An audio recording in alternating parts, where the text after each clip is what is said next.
क्या इस आईनी तरमीम के पास होने के बाद हुकूमत वक्त मजीद मजबूत हो गई है और पाकिस्तान तहरीक इंसाफ का मजीद बुरा टाइम शुरू हो चुका है। लेकिन ये मैं कह क्यों रही हूं, इसको जानने के लिए जरा साकिब बशीर साहब का तज्जिया लेते हैं। साकिब साहब, तज्जिया बताइएगा हमें ये कि जो तरमीम पास हुई है 26वीं आईन तरमीम, इसमें ऐसे कौन से अहम नुकात शामिल हैं कि जिसके बारे में आप हमारे देखने वालों की भी रहनुमाई कर सके, और वो जो अहम शिके हैं वो पाकिस्तान तहरीक इंसाफ के लिए बहुत नागवार और बहुत मुश्किल हालात पैदा करने जा रही हैं, लेकिन हुकूमत वक्त के लिए वो इस वक्त बहुत ज़्यादा आइंदा आने वाले दिनों में मुस्तकबिल के राहें हमवार कर रही है।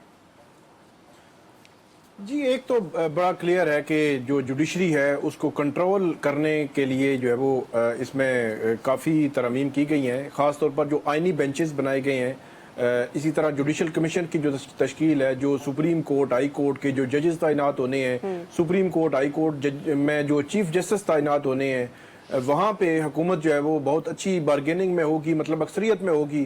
फिर हाई कोर्ट्स के जजेस की परफॉर्मेंस जो है वो 1 साल बाद जो है वो परफॉर्मेंस रिपोर्ट जो है वो एवेलुएट करेगी, वो भी इनके पास है। फिर जो CJP होगा 3 साल के लिए होगा। और कॉन्स्टिट्यूशनल बेंचेस जो है वो एक सेपरेट सुप्रीम कोर्ट के अंदर एक अलग से एक सुप्रीम कोर्ट का तस्वर जो है वो दिया गया है इस आईनी तरमीम में। तो ओवरऑल तो जो अदलिया की आज़ादी है उसको पर काट दिए गए हैं, ये बड़ी एक क्लियर सी बात है। अब हुकूमत जो है वो उसको जो मर्जी रंग दे। एक बात तो और भी है कि उमूमी तौर पर इस्लाहात का इसको नाम दिया गया था, तो इस्लाहात में क्या पेंडेंसी खत्म हो जाएगी, सारी चीजें हो जाएंगी, तो ये प्योरली एक कॉन्स्टिट्यूशनल जो मैटर्स हैं उनको हैंडल करने के लिए उसके इर्द गिर्द सारी जो है वो घूमती हैं। वो जो केसेस हैं वो अलग से पहले जिस तरह चल रहे थे वो उसी तरह ही चलते रहेंगे। और अब अलग से कॉन्स्टिट्यूशनल बेंचेस बन गए हैं, रोजाना की बुनियाद पर इनके पास केस लगे होंगे और रोजाना की बुनियाद पर जो है वो खबरें भी निकल रही होंगी। लेकिन हुकूमत का बहरहाल कंट्रोल रहेगा कि हुकूमत पहले बेंचेस बनाएगी, फिर एक जो कॉन्स्टिट्यूशनल बेंचेस इंटरनली होंगे उनका एक अलग से हेड भी होगा। जहां तक आपने PTI की बात की, तो वो तो एक तयशुदा बात है कि जब जो कमीशन है, जो जजेस की तैनाती जिसने करनी है चीफ जस्टिस की, उसका जो कंट्रोल है हुकूमत के पास होगा, तो फिर जो जजेस हैं, जो तैनात होने वाले चीफ जस्टिस हैं, वो बार्गेनिंग, वो सारी चीजें वो देख रहे होंगे कि हुकूमत के मुखालिफ अगर कोई जाएगा, हुकूमत के खिलाफ को फैसले देगा कि या उनके हुकूमत के मुखालिफिन के हक में को फैसले देगा, तो ये भी डिटरमिन होगा कि किसने जो है वो हुकूमत के हक में कितने फैसले दिए और कितना टिल्ट हुकूमत, मतलब ये नहीं कि ये कि जो अब जजेस फैसले देंगे उन फैसलों के देने में वो इस हद तक आजाद नहीं होंगे, क्योंकि उन्होंने अपने मुस्तकबिल का भी तयन करना है और अपनी नौकरी बचाने के खातिर यकीनी तौर पर वो फिर कुछ ऐसे फैसले देंगे जिससे हुकूमत को तसल्ली हो। यासीन आजाद साहब, जो यहाँ पे आइन का नक्शा साकिब बशीर साहब ने खींचा है, आप इसका किन अल्फाज में तज्जिया करेंगे? वाकई जो अदलिया की सुप्रीमेसी है वो खत्म हो गई है?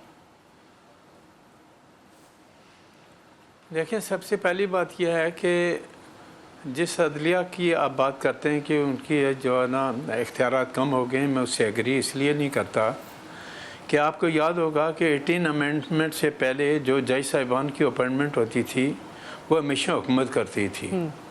18 अमेंडमेंट पाकिस्तान बार काउंसिल या सुप्रीम कोर्ट बार एसोसिएशन सब का डिमांड था कि एक जुडिशल कमीशन बनना चाहिए। जुडिशल कमीशन बना, मैं उसका 4 साल मेंबर भी रहा। लेकिन 4 साल के दौरान आपने देखा होगा कि मैंने जो देखा वो ये था कि जुडिशल कमीशन में जब जजेस की अपॉइंटमेंट का मामला आता था तो जज साहिबान ये डिसाइड करते थे कि ये आदमी मेरा कैंडिडेट है, ये मेरा है, और उसका मेरिट्स नाम की कोई चीज़ नहीं थी, और आप उनको जज बनाते थे। अच्छा। उस वक्त भी पार्लिमानी कमेटी बनाई गई। पार्लिमानी कमेटी में जब मामला जाते थे तो ऑनरेबल सुप्रीम कोर्ट ने एक जजमेंट दिया जिसमें पार्लिमानी कमेटी के तमाम इख्तियारात को ख़त्म कर दिया गया, और पार्लिमानी कमेटी ने वक्तन फ़वक्तन जब भी किसी कैंडिडेट को वापसी भेजा कि ये आदमी जज नहीं हो सकता, तो जुडिशल कमीशन ऑफ पाकिस्तान ने यह कहा कि हम पार्लिमानी कमेटी के फ़ैसले को नहीं मानते, हम लॉ मिनिस्ट्री को डायरेक्शन देते हैं कि नोटिफिकेशन कर दें। पाकिस्तान बार काउंसिल ने रूल्स बना के दिए। हमारा डिमांड ये था कि हम स्टेक होल्डर हैं।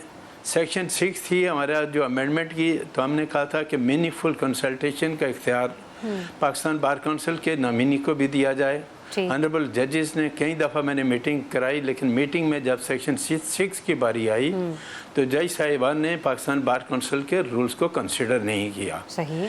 अब उसके बाद 18 अमेंडमेंट के बाद जब 19 अमेंडमेंट आई तो 19 अमेंडमेंट को लाने में भी ऑनरेबल सुप्रीम कोर्ट का बहुत बड़ा रोल था, क्योंकि 18 अमेंडमेंट के तहत चीफ जस्टिस और 2 जज सीनियर जज जो सुप्रीम कोर्ट के वो कमीशन के मेंबर थे।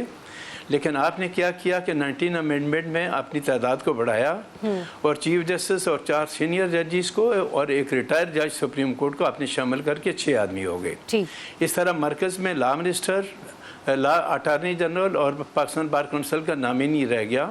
तो जजेस की मेजॉरिटी होने की वजह से जो अपॉइंटमेंट हुई, मैं आज भी ये कहता हूँ कि उस 4 साल के दौरान कभी भी मेरिट पे अपॉइंटमेंट नहीं हुई। अच्छा। आज हम बातें बहुत बड़ी करते हैं, जहाँ तक अदलिया की आज़ादी का ताल्लुक है, आप सिंपल ये बता दें कि अदलिया हमारी जब भी कभी कोई मार्शल लॉ आया। ठीक है, अब आजाद साहब सॉरी टू इंटरप्ट यू, मैं जरा यहीं से पॉइंट को आगे लेके चलना चाह रही हूँ, जहाँ से आपने कहा ना कि मेरिट के मुताबिक आज तक अपॉइंटमेंट नहीं हुई।